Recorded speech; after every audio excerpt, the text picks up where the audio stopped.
Hey guys, what is up everybody and welcome to a new video. Today is gonna be quite a long video, but it's gonna be probably the most comprehensive review of these motorcycles, which you can see in the title, Tiger 660 and Yamaha Tracer 7. And when I was thinking what video should I record, I was trying to find other reviews of these motorcycles. I could not find any single review which can answer all my questions.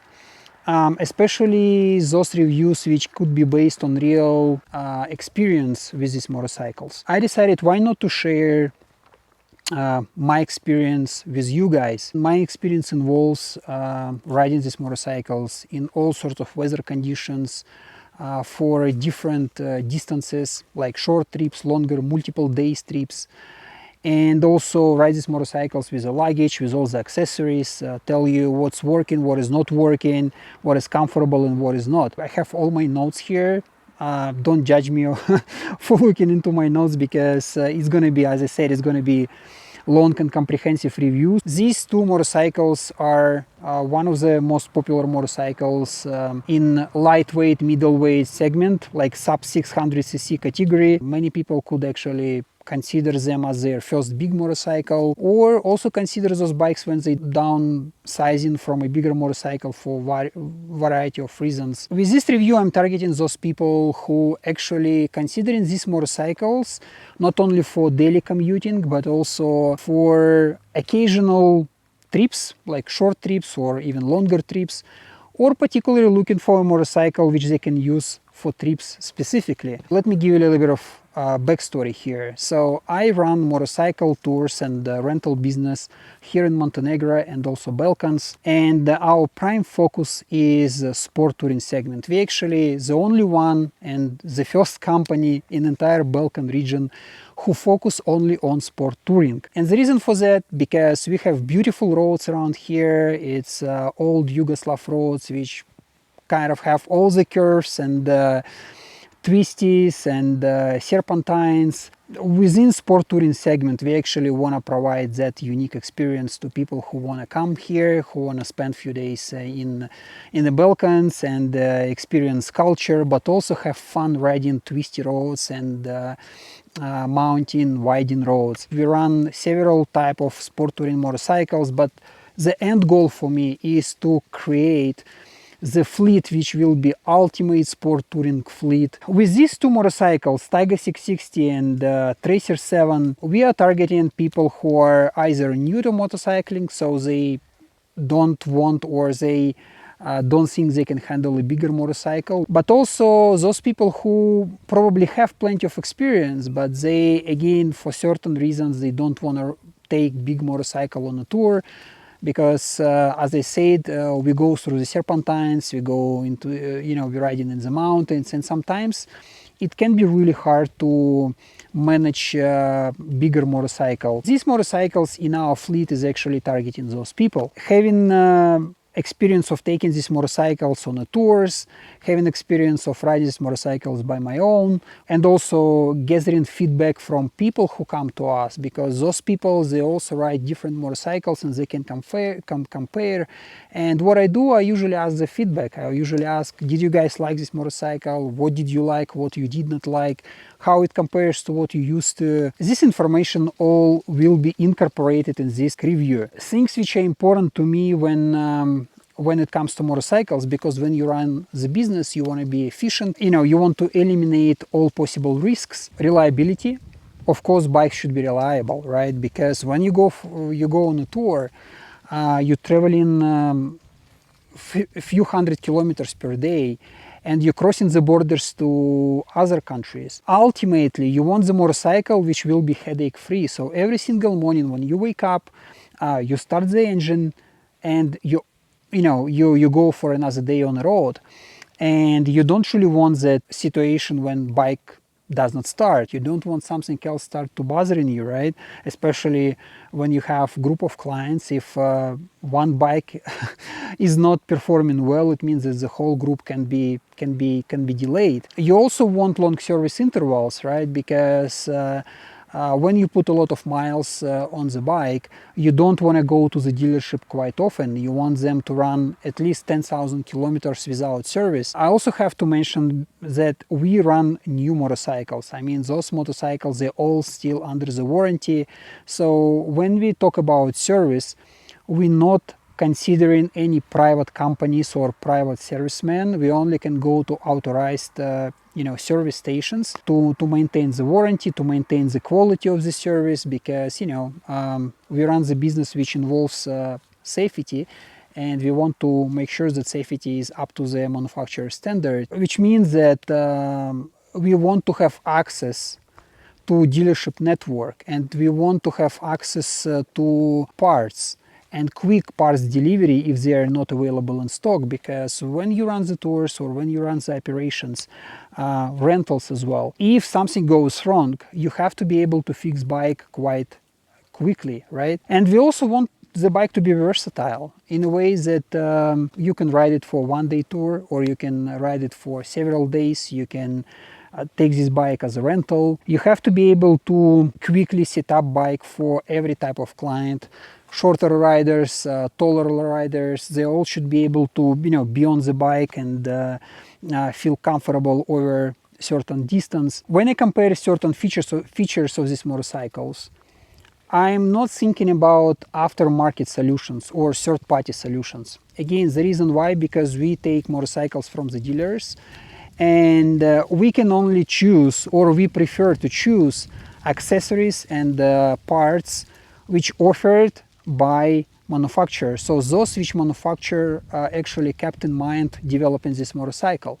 Because sometimes, manufacturer doesn't provide you with certain accessories, but of course you can find third-party solutions. That doesn't really show the real picture of how this bike should be used. So I want to keep motorcycles equipped with their accessories and the parts which are certified by manufacturer, except one scenario. So all the protective gear and sometimes luggage options provided by SW Motec. Everything else is provided by manufacturer. I already reviewed these motorcycles, I think a year ago. That's why I don't really want to repeat part of that review, because that review was more technical, sort of first impression review, like first few days on the road review. You can go and watch that video. Actually, not many things changed. Triumph Tiger did not change over the time. So since introduction in 2022 till now, it is the same motorcycle. Yamaha updated Tracer 7 last year, 2023, and for 2023 they actually did a little bit of work here in the front. So the front suspension is different, front brakes are different, and also front multimedia is different. And also color schemes, they introduced new color schemes, but Triumph did it too. Since 2023, here in Europe, Yamaha Tracer 7 is no longer available for A2 category. Everything else still the same. So first I want to start with the design. And here I should say that the beauty in the eyes of the beholder. What I mean is that I'm not gonna tell you which one is better, but what I can share with you is the experience I have with our clients, and I will tell you that most of the people actually prefer Tiger, and I can understand why. Triumph did quite a good job. They made it a little bit more neutral, they made it a little bit more mature in a way, and Yamaha is kind of like fresh, modern, futuristic, Japanese.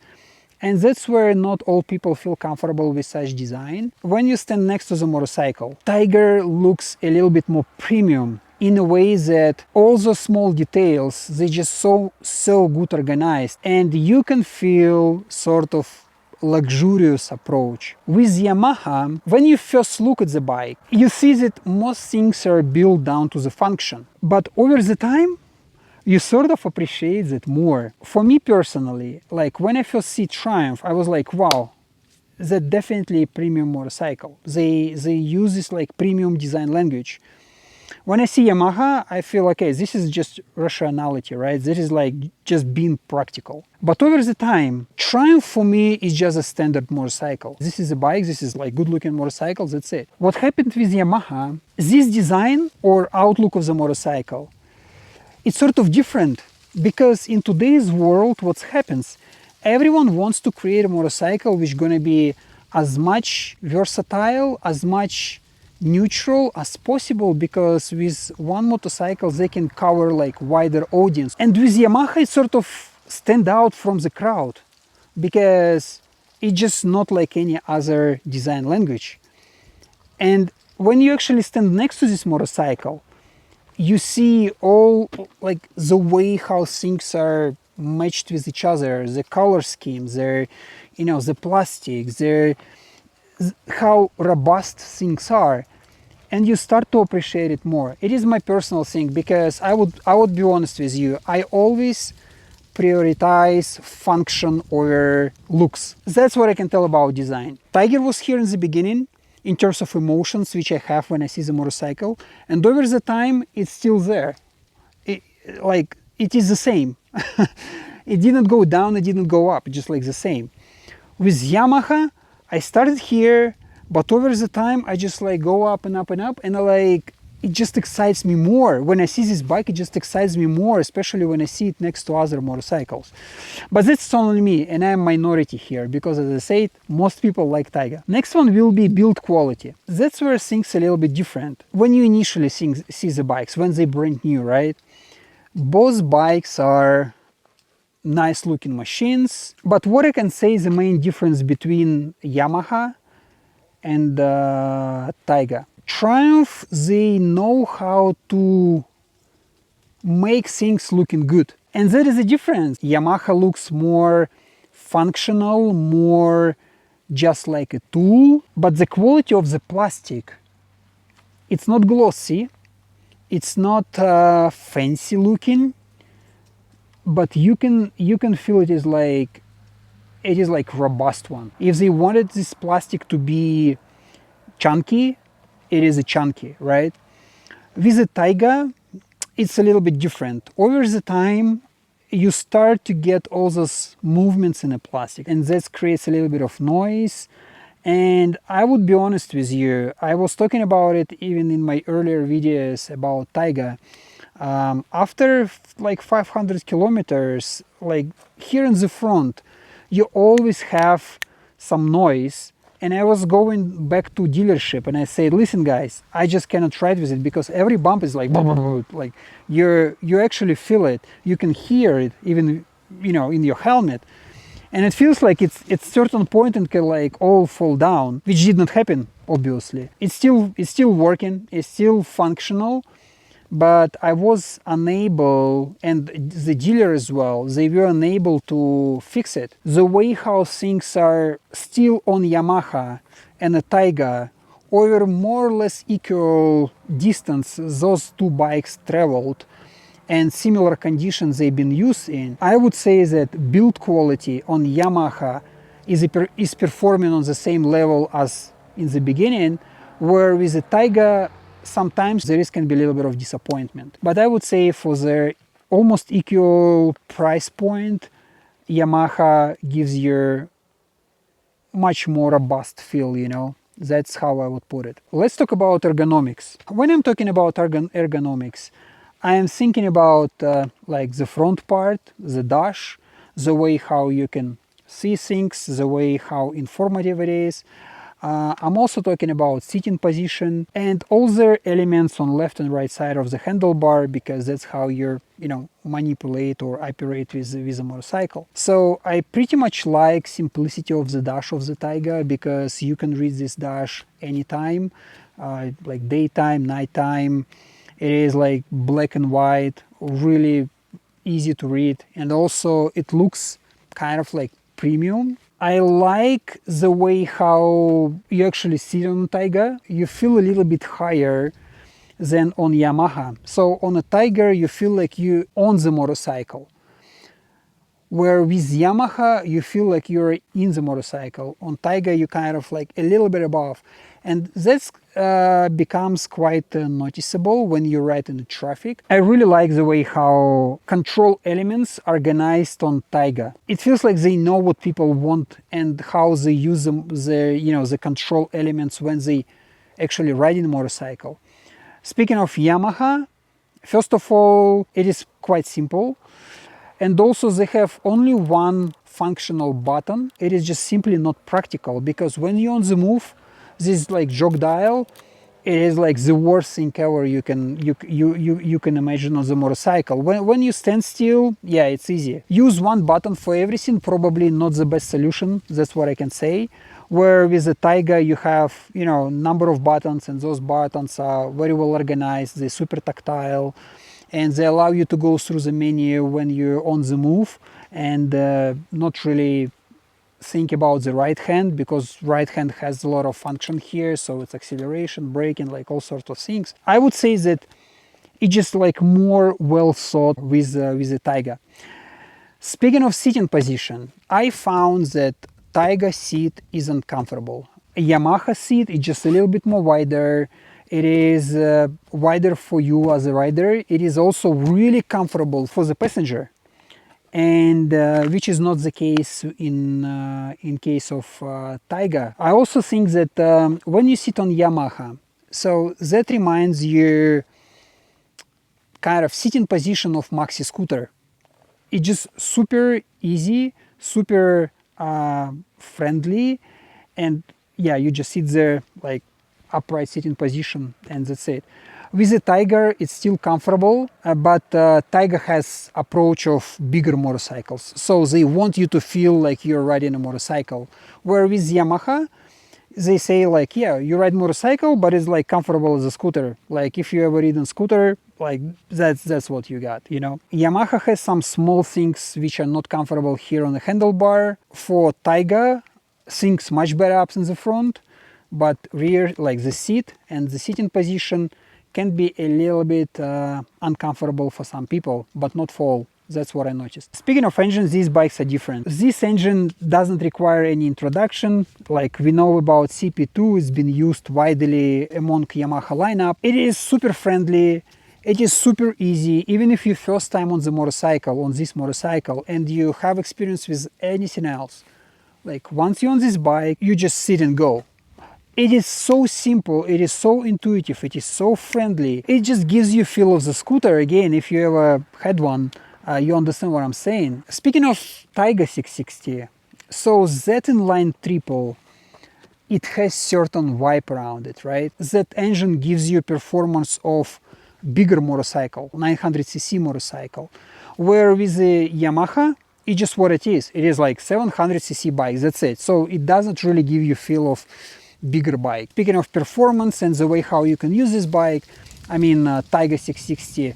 Taiga 660 actually can be used on twisties and it will be performing well as well. But my feel and my opinion that engine performs much better on a straight lines or on longer kind of stretches. But in both cases, whichever engine, whichever bike you choose, you will be completely satisfied and you will find sweet spot in either of those bikes in terms of engine. Now let's move to the chassis, right? Because engine is one part, but chassis in combination with engine, the way how bike handles, the way how bike accelerates, that's what actually gives you complete picture. Yamaha, as we know, they have pretty much of history in building great sport bikes, and you can feel it here. It's really hard to kind of transmit the experience and the feel, but I will try to give you some analogy, right? First of all,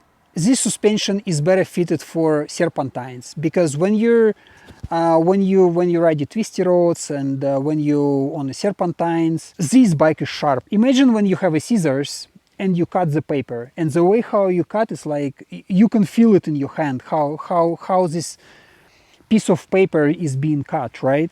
So that's how you feel on a tracer. It gives you so much feedback. It's so precise. In terms of comfort, it is still comfortable. It is on firmer side, but it is comfortable in a way that when you go through road imperfections or bumps, suspension absorbs it nicely, but you can feel it. When you ride Taiga 660, first of all, it is much more plushier. You feel, or they somehow build it in a way to give you feel that you're riding like much more bigger motorcycle. So it's sort of like gliding above the road. If you ever tried heavy bikes, like 300 kilograms bike, you probably understand what I mean. Like, so the way how it works in this case, when you see some dents on the road and you go through them, suspension absorbs everything. So you know it is there because you visually see it, but you don't really feel it much. But same time, it doesn't give you that much feedback as Yamaha does. So when you go through the turns and twisties on Taiga 660, it's sort of gliding above the road, but it doesn't give you this like sharpness. It doesn't give you that much preciseness. Also, I have to mention that the front suspension is a little bit different on these two bikes. Taiga 660 features Showa upside down fork, which sort of gonna give you a little bit better performance, ideally, right? And Yamaha has classic telescopic fork. They change some internals and they keep it adjustable. Taiga 660 is non-adjustable. If you play with the settings a little bit, you can actually get really good performance out of Yamaha front suspension. And especially that's important when you actually ride in those winding roads. I would say that Taiga suspension is well balanced. It is just right there in the middle. It is enough for everything. But the thing is, what you got is what it is. With Yamaha, it is fully adjustable front and rear. Yamaha improved brakes in 2023. And I would say that this bike performs really well when you have good road surface, you have sticky tires and they warmed up. So you can do any type of braking, it has better feedback. But one problem which I already highlighted, ABS setup on this motorcycle is bad. If you get into a situation where you need to brake hard, once ABS kicked off, for some reason this bike doesn't want to stop. It is an issue I want to address. If you are not experienced enough, Yamaha might behave in a way you don't expect. I personally got myself in such situation a couple of times. I wasn't really happy. I was actually scared when it's not working. When you just like see car in front of you, you brake, the bike continue to go towards the car. It is a little bit scary. On a Taiga, brakes, they're not that sharp, they're not that much precise when you compare it to Yamaha, but they work well anytime. Whether it's like wet conditions, whether it's like extreme braking situation, whether it's even sand on the road, you grab the brakes, they work. They just work. Might not be super bike performance. I never had any issues with them, except of one potential situation you can get yourself in, is when you ride with a passenger. Because the front fork is not adjustable, it dives quite a bit, and that's where your angle is like this. You're always afraid that the front wheel can slip. That is the only situation when it's tricky with the Taiga. Any other scenario, I would say that I feel much safer with the Tiger brakes. In terms of fun and experience, I would say that Yamaha brakes are more fun to use. Among the comfort part, I want to cover wind protection, long distance comfort and vibrations, sitting position, and adjustability. Triumph is always good with wind protection. Out of the box, they have really nice screens for deflecting the wind. And if you actually go to parts catalog on Triumph website and then Yamaha website, you will never find that Triumph for their adventure or touring motorcycles, that they offer sort of like touring screen. So they already equipped the bike with probably the best screen they can offer. On both bikes, the windshield is adjustable, but I would say that on a Taiga, you have much better wind protection out of the box. So with Yamaha, things a little bit different. I could not say that there is any wind protection on this motorcycle. When I go on this bike, I usually try to put it down because that's where wind flow as on a street bike. Because when I put it up, I get wind buffeting here. Yamaha offers you a touring screen, but as I mentioned in the beginning of this video, I want to compare what you have out of the box, right? Long distance comfort is much better on Tracer. It is funny to say because Taiga suspension much softer, and to be honest, I like the way how Taiga suspension feels. So if you're someone who wants comfort, Taiga 660 gives you that comfort. It glides above the road. It is not much to say. I just like it. Seat gives me the pain, right, on a Taiga. So that triple is a beautiful engine, but it produces quite a bit of painful vibrations. After a few hours, you have numb fingers, right, or fingertips. And when you touch something, it's like all electrified. It's like you have what is needles, right, in your fingers. Same I can tell you about the toes, because you step on the ground and you're like, oh, I don't feel it. And it takes a couple of hours to, you know, to go away. And next day when you wake up and you want to go again on a tour, or you want to continue riding, at certain point you just don't want it, you know.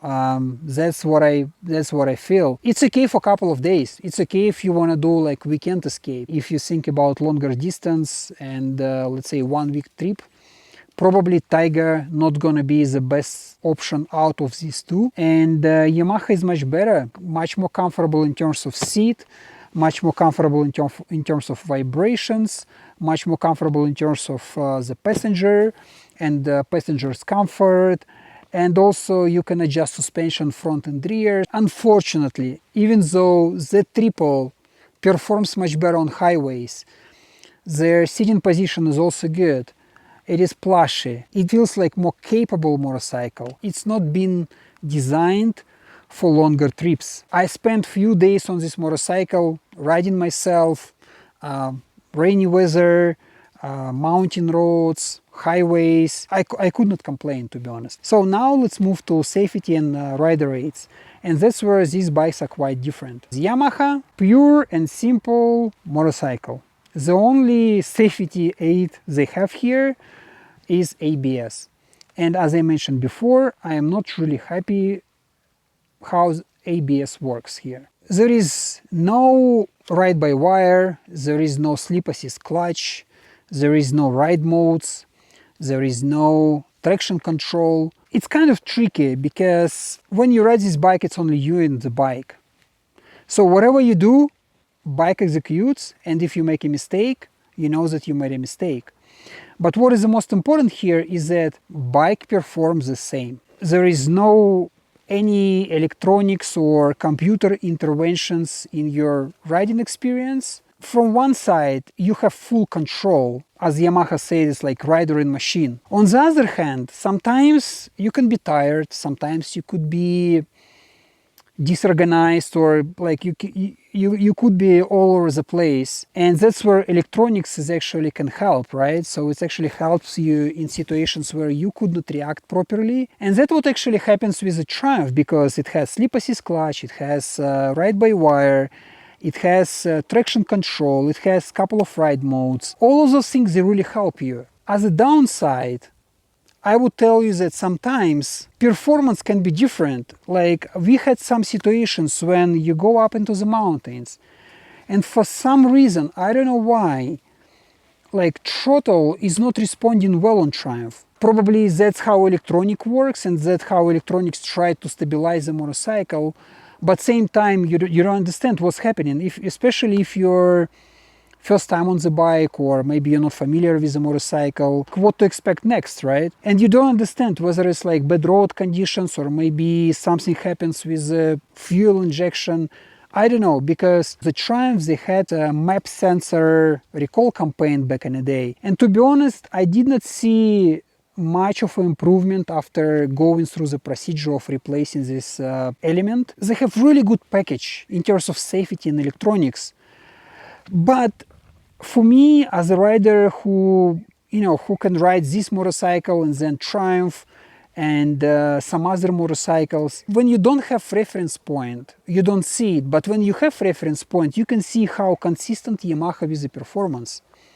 Yes, not much safety aids, but it's always consistent. You always know what to expect. And if you run this motorcycle for a long time, if you ride it for like few months, you get familiar with it, and then you can really be the one who controls things. You know what to expect. With the Triumph electronics, for some reason, my personal opinion, over the time, it is a little bit inconsistent. It is a little bit tricky, and you don't know whether it's like temporary or it can trigger something else in the future. So that is sort of my feedback. If you're someone who used to ride bikes back in the day without electronics, like I did, if you prefer analog experience, if you have certain skills and you have experience and you understand how to practice those skills on such motorcycle without electronics. And probably if you're thinking of travel long distances and even go to other countries, you would probably be safer with Yamaha. Today in 2024, those two bikes, they both feature modern TFT screens, right? Triumph did a little bit better job in a way how you can read the dash, because it's just like black and white. It looks minimal. It also gives you all the information which you need. Yamaha also did a great job. So the integrated is like big screen. You can put much more information there, and it has a couple of layouts. When you travel, you don't really need to scroll. You don't really need to go through the screen. You set up the screen. It has everything like RPM, speed, temperature, fuel level, whatever you need on a trip, right? So it's all there. The only downside, if you ride in nighttime, it is a little bit too bright. With Triumph, a little bit better because it's just like black and white. It is sort of inverted screen. You see information during the day, and in the night it's not that bright. Triumph a little bit better in a way how you can manipulate with information on the dash, just because you have these buttons on the left. They sort of remind me game console, and it's easy. It's like up, down, left, right, back, okay. So it's so easy. When you're on the go, you can change the data. You can go into menu, you can see things. You don't really need to use this jog dial like on Yamaha. With Yamaha, you sort of getting connectivity as a part of the package. For Triumph, connectivity module is something extra, so you have to pay for that. Yamaha connectivity is useless because you can only see notifications of the calls and messages. And you can also send the data from the bike to the mobile app, and there is sort of technical data. So like lean angle, speed, acceleration, deceleration, like all those things which like fancy or fun numbers, which you're probably never gonna use. Triumph did a little bit better job.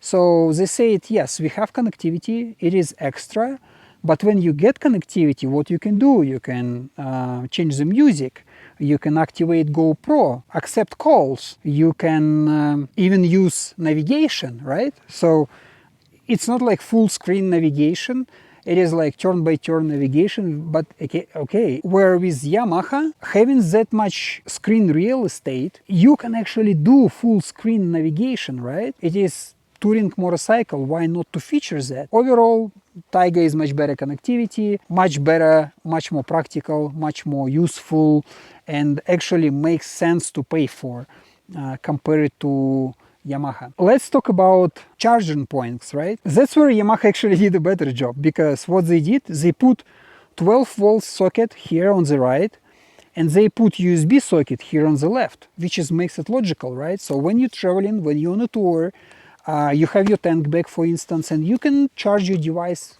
in the tank bag. But what you can also do, you can put your phone here, or you can put navigation here, and you can charge it as well all the time. So you have everything here, which is logical. It's just like how it should be on any touring motorcycle. With the Triumph, I honestly don't get it. So they have USB port underneath the seat, and I sort of understand what they try to do. They kind of telling you, you can charge your phone there, you can use this USB port, and you can probably store your phone underneath the seat, and then using connectivity, you can sort of change the music, you can use navigation, blah, blah, blah. To be honest, any modern iPhone, you cannot fit there. They have a little bit of space there, but for like really small phones, the fact that you have to remove the seat all the time, it does make it logical. Like when you're on the go, when you're on the road, what you want to do, you want to have everything here, right? And you want to see how it's going. You don't want to stop and like remove the seat, take it from there, look, and then pull back.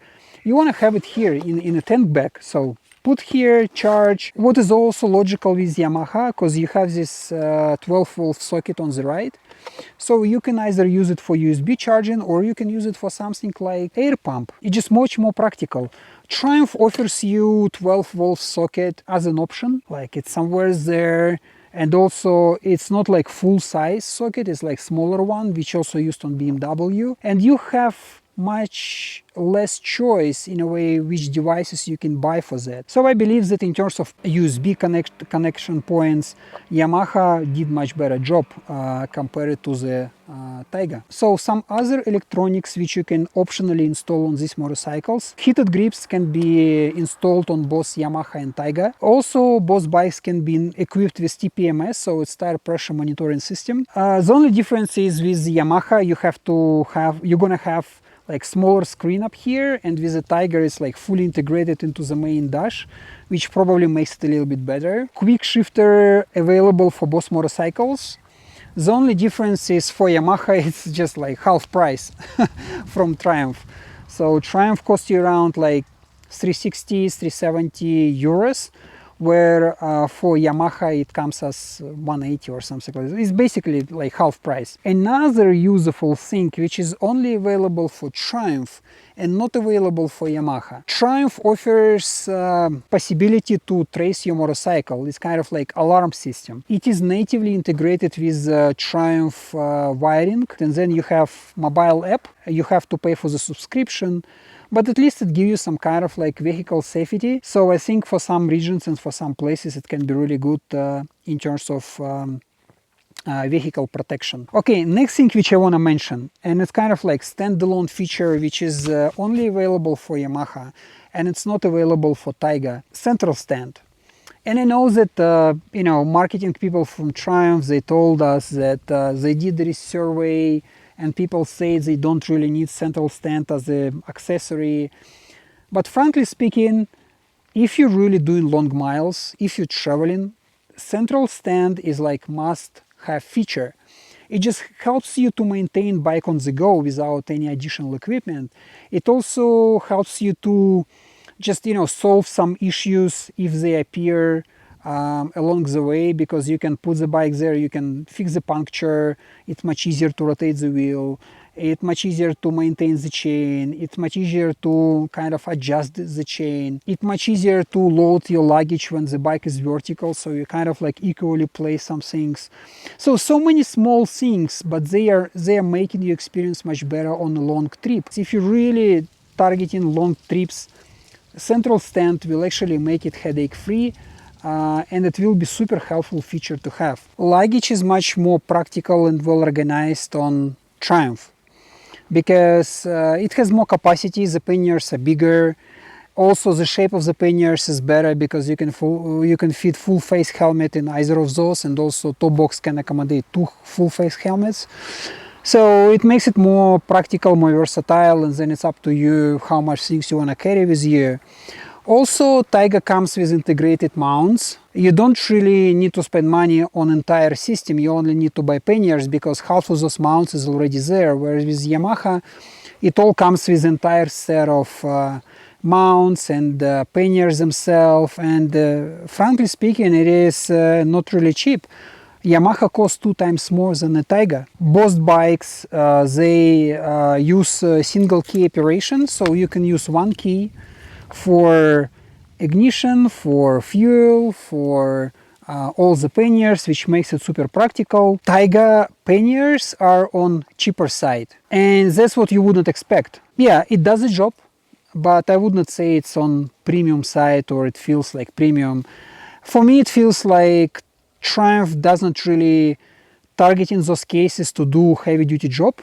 It's just there as an option for you if you occasionally decide to have small trips somewhere in the mountains or, you know, during the weekend. The Yamaha has a little bit better shape of the fuel tank, and it makes it easier to use such magnetic bags, right? Because I'm a big fan of magnetic bags by SW Motec. And with the Taiga, because of some angle here of handlebar and maybe shape of the tank, bags goes here, not there, it goes here. And it's sort of being in a way when you see it, you always touch it with your body. So that's what I don't like. With Yamaha, it's just there. So you have tank bag, you have top case, you have side panniers, and you can fit quite a bit of luggage, but overall capacity with Yamaha is less than with the Taiga. So keep that in mind. It's probably going to be the case that some people actually going to use this motorcycle only in town, and some people might use them for traveling, but also sometimes use in town. And I would say that you can go with either of these motorcycles, and in town they will be just really nice, comfortable bikes to ride, especially considering that in town you don't really spend much time in the saddle. Taiga will be perfect. It has plush suspension, it's looking good, it has really nice ergonomics, it has some multimedia stuff. So overall it will be nice. And engine is also fun and really nice to ride. For Yamaha, it feels like a scooter. If you don't have scooter, this can be your scooter in city, and it also can be your travel machine. One thing which I probably gonna mention, that in traffic sometimes it's much easier to filter on Yamaha. First of all, it has better sound. Hands down, Yamaha does a great job in terms of exhaust system. We're talking about stock system. Anytime you see the window and you wanna like squeeze between the cars, or you can overtake the car, CP2 torqueness and predictability, this bike will do great job. But again, until you ride these bikes one after another, honestly speaking, if you don't have that reference point, both bikes will be great in city for any sort of things you want to do. I don't know guys where you're watching this video from, but here in Eastern Europe, I will tell you that Japanese brands, especially Yamaha, they have much better presence. So with Yamaha you can go any place, you will always find a dealership. And also distribution of the parts easy. You can always get your parts quite quickly, and even if you cannot get your parts from the dealership, there is plenty of private businesses who deliver parts, and Yamaha usually is not the key, not the problem for them. With the Triumph, a little bit tricky, so dealership network is not really good. And also if you go through the dealership, sometimes it might take a lot of time to actually get the parts. It may be 1 month, 2 months, something like that. Again, depends where you are guys and where you're watching this video from. But also for Triumph there is like big platform, I would say, which called Triumph World, and they have Triumph World like Germany, Australia, I think, America. So they present in every region. So I'm not sure whether it's like one single company or several companies who do the same thing. With them, you can get parts quite quickly. In terms of cost, I would say that, you know, these bikes, they have more or less similar service intervals. And I was talking about it in my previous video. That's the beauty of these bikes, either Tracer 7 or Taiga 660. They have quite extended service intervals, and you don't really need to go to the dealership, you know, that often. And in terms of the cost of maintenance, like oil change, filters change, like all those things, they're more or less the same. Financially, you would not see big difference. Over the time which these bikes been running, I did not have any problems with either of those motorcycles. With the Taiga, there was a recall campaign, and even after the recall campaign, I did not see much difference. You know, they changed this map sensor, and I would not say that I saw any difference before and after. With Yamaha, you know, it's like simple bike, so there is nothing to go wrong with. It just like runs like a, you know, Swiss watch. What is my summary? I would tell you that whichever motorcycle you considering for urban use, both bikes again will be great. But if you're really considering putting long miles on either of those motorcycles, Yamaha is still better. Better from my experience, better from not only technical side, but also overall feel and experience and reliability and practicality and durability. It is still the tool, you know, it's still the tool to do the job. But Triumph will be probably the most comfortable and also a little bit more premium as a package motorcycle to ride in city. It's just like stylish, you know, when you're next to the Triumph, you want to get like leather jacket, you want to have some motorcycle jeans, motorcycle sneakers, some nice helmet, and you want to be stylish when you ride this motorcycle. You still have this kind of premium touch. You have this design language which actually makes you feel nicer. With Yamaha, it is vehicle, to be honest. It is vehicle, it is fun tool, which you're, when you think about the fun, you say, oh, that thing gonna make me smile when you're riding, you know? So it's like precise tool to do the job, to do the duty in certain situations, on certain distances, on certain roads. That's where this bike is super practical, efficient, well made, with no surprises. That's Yamaha. If I need to put my money once again into this motorcycle, for the things which I do, for the conditions where I'm riding, for practicality which I need, for reliability which I'm looking for, I want things to work.